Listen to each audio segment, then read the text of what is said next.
narito ang magiging lagay ng panahon ngayong araw ng Lunes, 29 December 2020. Sa kasalukuyan, dalawang weather system po ang nakakaapekto sa ating bansa. Una na dito yung northeast monsoon o yung hangin amihan na nakakaapekto sa northern and central Luzon. At yung easterlies naman o yung mainit na hangin nagmumula sa dagat Pasipiko na nakakaapekto sa ibang nalalabing bahagi ng ating bansa.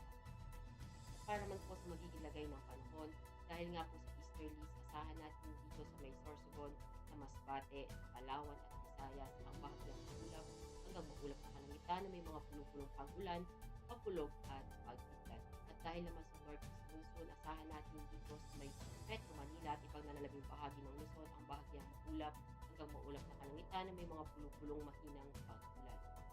At dahil pa rin nga po sa easterlies, asahan natin dito sa Mindanao ang bahagyang maulap hanggang maulap na kalangitan na may mga pulong-pulong pag-ulan, pagkulog at pagkidlat.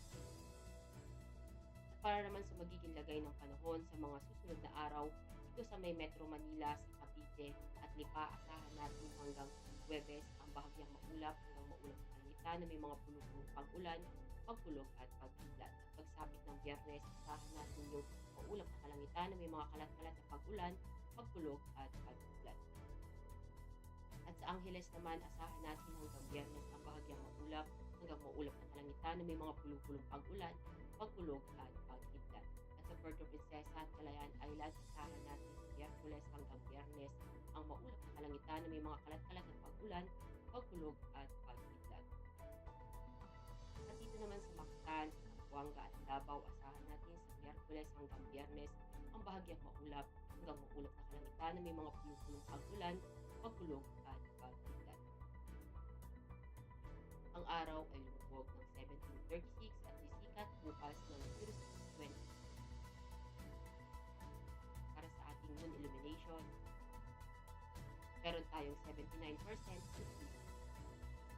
At para manatiling updated sa lagay at taya ng panahon, follow lamang ang Air Force Weather Center sa aming mga social media.